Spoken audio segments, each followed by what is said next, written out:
గలతీ పత్రికలో 5వ అధ్యాయంలో 6వ అధ్యాయంలో ఒక మాట ఉంటుంది.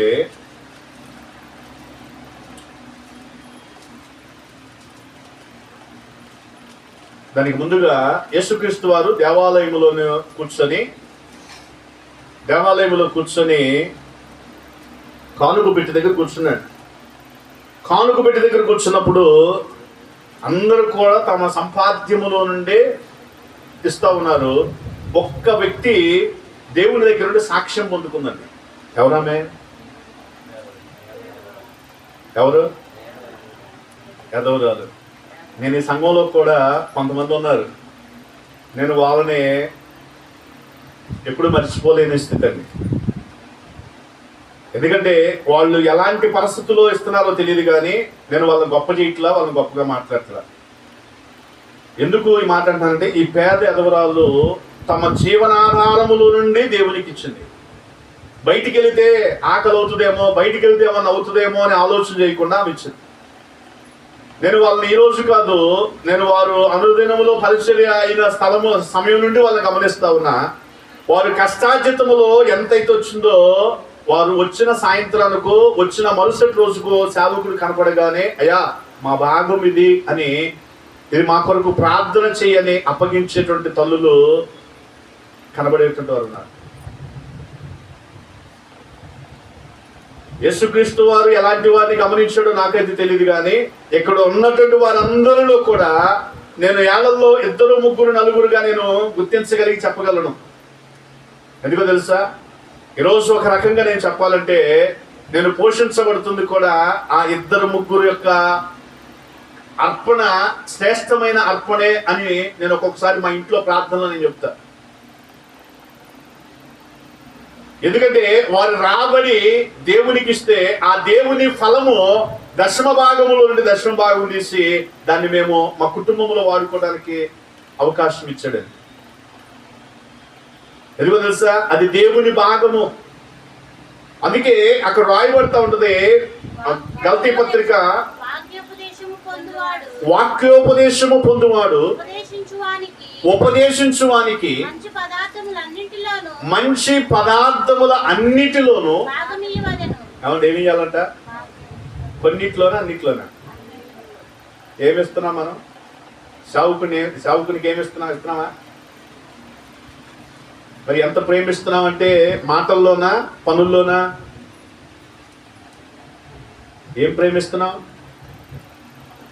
ఆశించి కాదు.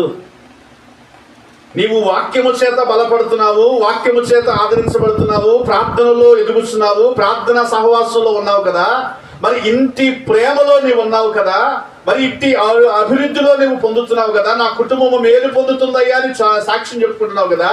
మరి ఆ మేలు పొందుకున్న మన జీవితాలలో ఆ ఉపదేశించినటువంటి వ్యక్తికి ఏ పదార్థమునిచ్చి మేలు పొందుకుంటున్నావా? మేలుందా లేదా? ఏమండి, మేలుందా లేదా? ఎందుకంటే వంచకుడు అని అంటున్నాడు కదా. వంచకుడు అంటే ఎవరో తెలుసా? ఎవరు? మోసగాడు, అవకాశవాది, వాడుకొని వదిలేసేవాడు. అర్థమైందండి? వాడుకొని వదిలేసేవాడు, గారడివాడు, లేకుంటే ముఖస్తుతికి మాట్లాడేటటువంటి వాడు, మనుషుల ముందు మెచ్చుకుంటాడు, తర్వాత దూషించేవాడు. ఎవరు? శాపగ్రస్తుడు. అన్నయ్య, ఇవి వంచకుడి యొక్క పర్యాయ పదాలు. ఇది మనలో గనక ఇలాంటి స్థితి ఉంటే మన జీవితాల్లో, మన కుటుంబాల్లో క్షేమము కనపడదు. ఒక దైవజనుడికి నువ్వు ఇచ్చే విలువ నీ కుటుంబానికి క్షేమం తీసుకోవాలి. ఒక సంఘ కాపరి నా కొరకు ప్రయాసపడుతున్నాడు, నా కొరకు కన్నీరు కాలుస్తున్నాడు అని గ్రహించిన నీవు నీ కుటుంబములో ఒక వ్యక్తిగా నీవు గ్రహించి వాని యొక్క స్థితిలో నీవు పాలివాడిగా ఉండగలగాలి. అలా ఉండగలుగుతున్నావా? మరి అలా లేనప్పుడు మలాకీ భక్తుడు చాలా స్పష్టంగా మాట్లాడుతున్నాడు, నీవు వంచకుడివి.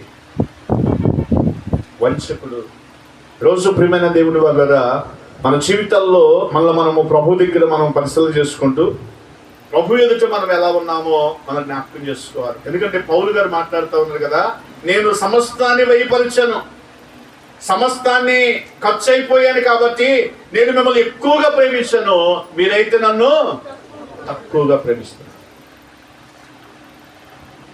అందుకే ఆయన అంటున్న మాట, వంచకులు శాపగ్రస్తులు.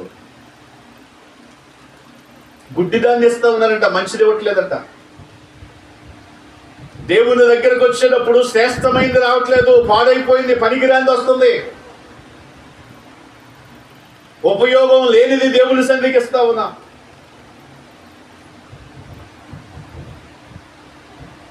నేను పాస్టర్ గారు అంటున్నాను కెనాల్లో, వాక్యం అంతా అయిపోయిన తర్వాత,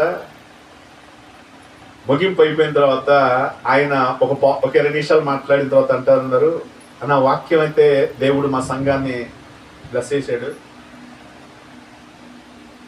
మా సంఘంలో యాజిటీజ్గా ఏం జరుగుతుందో అది రియల్గా చెప్పేసావు, కానీ మా సంఘంలో నిజంగా 10 రూపాయలు చినిగిపోయిన 10 రూపాయలు వేస్తారన్న. మూల చినిగిపోయినాయి చిల్లర కొట్టుడు కూడా తీసుకోడు, చినిగిపోయిన 10 రూపాయలు, చినిగిపోయిన 20 రూపాయలు, మూల చినిగిపోయినాయి, మధ్యలో చినిగిపోయిన 20 రూపాయలు వేస్తారన్న. అవండి, నువ్వు వేసేది ఎవరికి? సేవకుడిగా, దేవుడిగా? దేవునికి నేను అన్ని ఉద్యోగం ఇచ్చి, ఆరోగ్యం ఇచ్చి, కాపాడి, నేను రక్షించి, పోషించి, సంరక్షిస్తే నువ్వు చినిగిపోయిన 10 రూపాయలు ఇచ్చేది. నేను ఇలాగే బస్ స్టేషన్లో, గుంటూరు బస్ స్టేషన్లో బస్ కోసం, సత్తనపల్లి బస్ కోసం కూర్చొని ఉన్నా. టైం అయిపోయింది, బస్సు ఇంకా రాలేదు ఏందని ఎదురు చూస్తూ ఉంటే అడుక్కునే ఆయన ఒక ఆయన వచ్చాడు, కుష్ఠవ్యాధి కలిగిన ఆయన, డబ్బా పట్టుకొని వచ్చాడు. సరే, సహజంగా నేను